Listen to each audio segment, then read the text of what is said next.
पर बुलंद इतना कि हर तकदीर से पहले खुदा तुमसे पूछे या बंदे से पूछे कि बता तेरी रजा क्या है।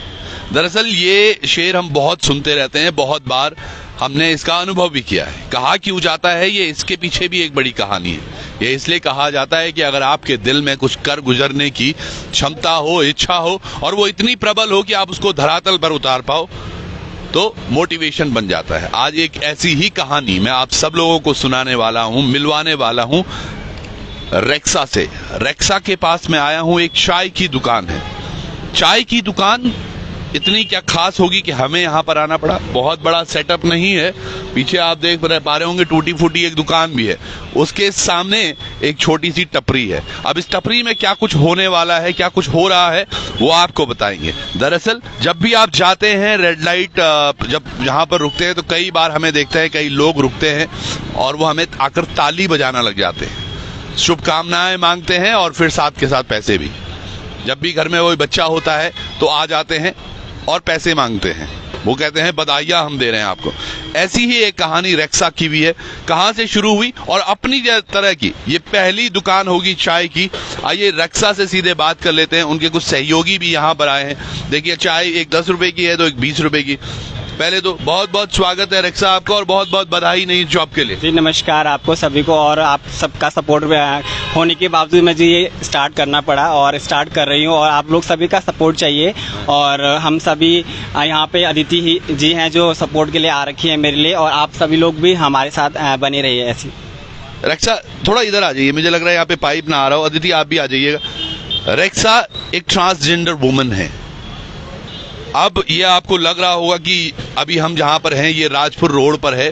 ठीक, आप अगर पैंथलून कभी गए हैं या राजपुर रोड को हल्का सा जानते हैं, हमारे ठीक पीछे यहाँ वन विभाग का एक बड़ा सा कार्यालय है और ठीक सामने ये टपरी है रेक्सा की, जहां आप भी आ सकते हैं चाय पीने के लिए। क्यों सोचा आपने चाय का शुरू करूं मैं कुछ काम? मैंने ये इसलिए सोचा क्योंकि ट्रांस को एकदम एक तो मतलब सब लोगों की मेंटलिटी यही होती है कि ताली बजाने के ये लोग कर सकते हैं, इसके अलावा कुछ नहीं कर सकते।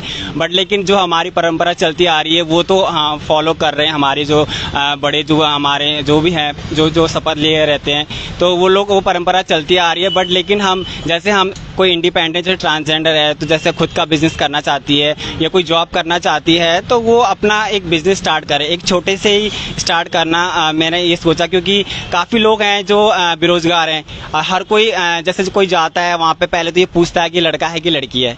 तो फर्स्ट ये है कि हमारी कि लोगों की सोच हमें चेंज करनी है कि ट्रांसजेंडर और कुछ भी कर सकते हैं, ताली बजाने के अलावा और भी हम अपना खुद का बिजनेस कर सकते हैं, आप ब्यूटी पार्लर खोल सकते हैं, मेकअप आर्टिस्ट भी हैं।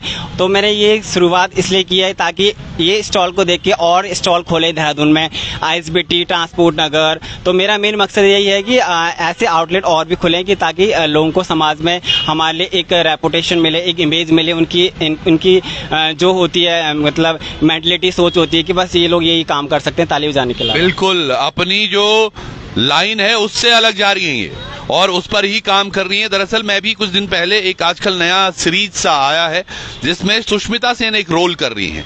एक छोटा सा बच्चा क्लास में जब पूछा जाता है कि आपको क्या करना है बड़ा होकर, तो वो बोलता है माँ बनना है।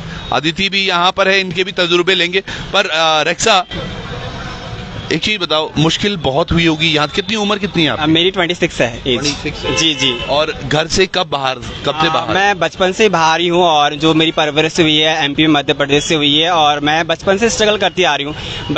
एक्चुअली मेरी मम्मा है नहीं है, सेकंड मॉम है, और मेरे अंकल आंटी ने पाला, मुझे बड़ा किया।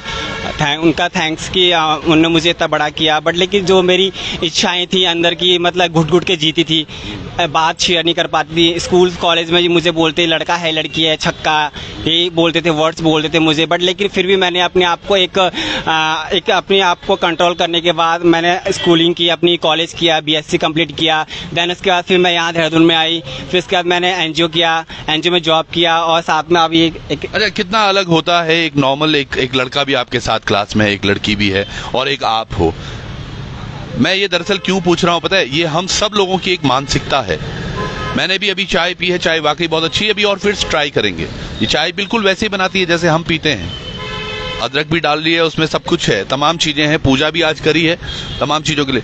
पूजा वूजा रेगुलर करते रहते हैं? जी, मैं सुबह शाम पूजा पाठ करती हूँ। मैं ठाकुर जी को मानती हूँ, वृंदावन बिहारी लाल जी को। मैं अभी दर्शन करने भी गई थी अभी पिछले मंथ, और मेरा बर्थडे से पहले। तो मुझे काफ़ी टाइम से बोल रही थी कि हम वृंदावन जाऊंगी, लेकिन बट जा नहीं पा रही थी। बट उन्होंने मुझे बुलाया, मौका मिला, और मैं वृंदावन भी होके आई, और मेरा चाय का स्टॉल भी खुल गया उसी। ये बहुत बड़ी बात है, और आप सब लोगों का सहयोग बस अगर आप चाहते हो। देखो, मैं यहाँ पर खड़ा हूँ, मुझे बहुत एक अजीब सी अनुभूति हो रही है। अनुभूति इसलिए क्योंकि एक ऐसी महिला या पुरुष या ट्रांसजेंडर हम कहें, जो कि अपने दम पर कुछ करना चाहती हैं अब, और हमें शायद उनको आगे सपोर्ट करना चाहिए। जो भी आप राजपुर रोड की तरफ आ रहे हैं, रुक जाओ यार, एक एक चाय पी के, कुछ थोड़े ना मांग रहे हैं वो आपसे। आप चाय पियेंगे, चाय की तो यहाँ पे पार्किंग की भी बहुत व्यवस्थाएं हैं, पैंथलून के बिल्कुल सामने हैं। अंजलि से भी थोड़ा बात करते हैं, क्योंकि अंजलि उत्तराखंड की पहली ट्रांसजेंडर वुमन है। अदिति सॉरी, अंजलि को बुरा लग जाएगा कोई। अंजलि दरअसल ये जब से पटवारी का पेपर हुआ है, जुबान पर बस अंजलि ही आ रहा है। अदिति, आप पहली ट्रांसजेंडर वुमन हैं उत्तराखंड की? सर, पहले तो मैं आपके चैनल के माध्यम से सभी का धन्यवाद करती हूँ कि जो भी सुन रहे हैं और देख रहे हैं। मैं उत्तराखंड की पहली ट्रांस महिला हूँ, जिसे ये पाइप आ रहा होगा, थोड़ा आप इधर आ जाइए जी। जिसे कि अभी 2018 में हमारे लिए एक आर्टिकल आया था कि ट्रांसजेंडर पोर्टल से हम अपना आधार कार्ड या जो भी हमें चेंज कराना तो कर सकता है। तो उत्तराखंड में पहली बार मुझे मिला सर्टिफिकेट, तो इसीलिए मैं उत्तराखंड की पहली ट्रांस महिला कहती हूँ। तो मैं भी मैं भी एक बुटीक चलाती हूँ, मैं भी इंडिविजुअल काम करती हूँ, ताली तो मैं भी नहीं बजा रही हूँ, लेकिन जैसे रेक्सा ने करा, मेरी भी यही प्रेरणा है सर कि सबको मैं कि जैसे आजकल पढ़े लिखे हैं, समाज में जैसे हमारे साथ भेदभाव होता है, तो जो समाज की और हमारी दूरियां हैं कम से कम ये खत्म होने का। तब रेक्सा को मैंने ये बताया था, मैंने कहा हाँ, तो कर सकते तो कर। लेकिन जो हमारे साथ हर रोज ट्रेजरी होती है, हर रोज जैसे एक मेल फीमेल को समाज में एक दर्जा मिलता है, वैसे ही हमें मिलना चाहिए। ये भी मेरी वो है सर। और मैं अभी सॉरी, एक सेकंड। नहीं, आप सोचिएगा, दरअसल होता क्या है ना, जब आप समाज में एक ऐसे वर्ग से आते हैं जहाँ पे आपकी एक्सेप्टेंस बहुत अधिक नहीं है, और मुझे तो पता भी नहीं उन्होंने क्या क्या झेला होगा, या जो लोग देख भी रहे हैं उन्हें भी नहीं पता।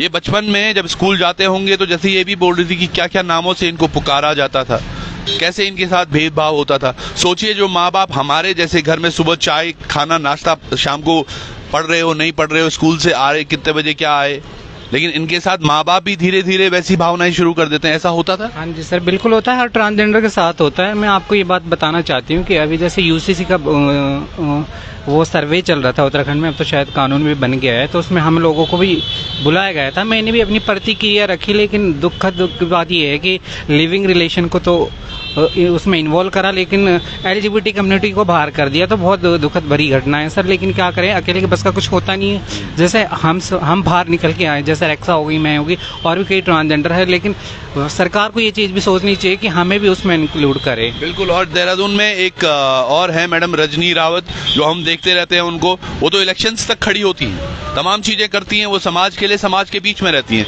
तो अब तिरस्कृत क्यों होना?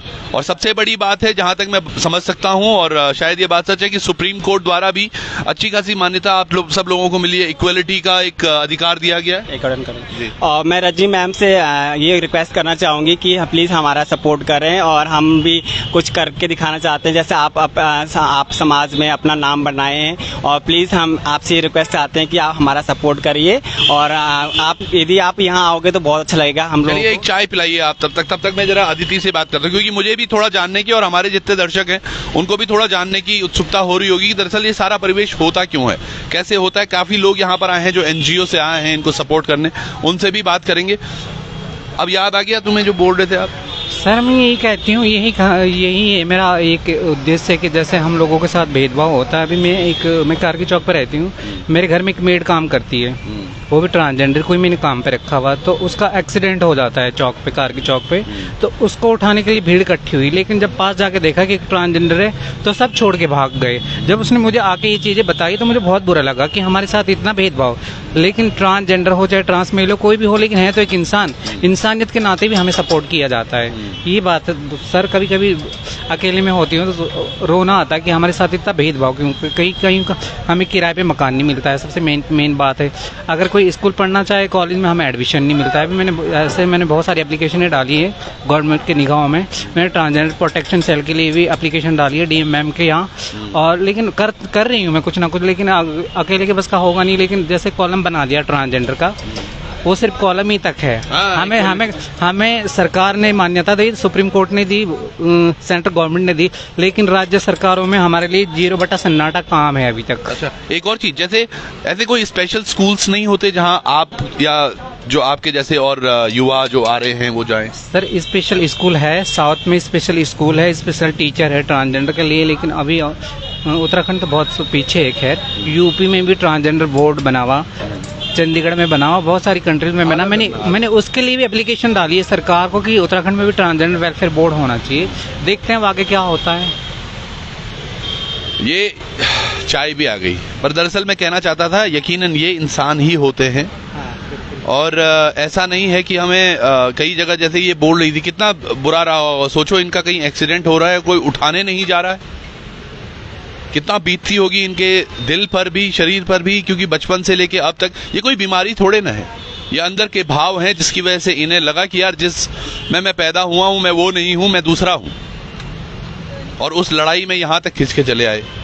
चलिए अदिति, आपने अपना समय दिया, बहुत बहुत धन्यवाद आपका। Thank you sir. और मैं चाय पी लेता हूं, और साथ के साथ कुछ सहयोगी हैं यहाँ पर जो एनजीओ से आए हैं इनको सपोर्ट करने के लिए, उनसे भी बात कर लेते हैं और चाय का भी आनंद ले लेते हैं। नमस्ते मैम, क्या नाम है आपका? सर मेरा नाम अंजलि है और रेक्सा हमारे ओह अंजलि यही है, इसीलिए बोल रही थी कि मैं अंजलि हूँ। चाय बहुत अच्छी है वाकई जी। हाँ जी, मेरा नाम अंजलि है और रेक्सा हमारे एनजीओ में हमारे स्टाफ मेंबर में हमारे साथ काम करते हैं। अच्छा, तो आप लोग खूब सपोर्ट करते हैं, जैसे और भी वहाँ पे ट्रांसजेंडर और भी हैं? हाँ जी सर, हमारे यहाँ पे और भी ट्रांसजेंडर है जिनको हम सपोर्ट करते हैं, लेकिन ये हमारे स्टाफ मेंबर भी हैं और हम इन्हें वैसे भी यहाँ पे सपोर्ट करने ही आए हैं, और हमारे बाकी टीम मेंबर्स भी आए हैं रेक्सा को सपोर्ट करने के लिए। उसने एक नई शुरुआत करी है जिसमें हम उनके साथ हैं और हमेशा साथ खड़े रहेंगे। बिल्कुल, और आप लोग भी जितने देख रहे हैं, वाकई चाय बहुत अच्छी है, कुल्हड़ वाली है, ये बेहतरीन चाय है। एक हमने एक बच्चे को पहले भी दिखाया था, वो पिथौरागढ़ के थे जो चाय का उन्होंने यहाँ पे ठेला खोला था। एक लड़की भी थी जो कि बीटेक नहीं 12वीं पास थी वो, और वो चला रही थी अपना चाय का ठेला। अब एक और हमारे साथ है युवती जिनका हम सब लोगों को साथ देना है, तो आप भी आइए रेक्सा के UK07, थोड़ा पास से आप दिखाएंगे तो UK07 ट्रांस टी स्टॉल पर, और अपना सहयोग जरूर दीजिएगा। जुड़े रहिएगा, बहुत बहुत धन्यवाद, नमस्कार।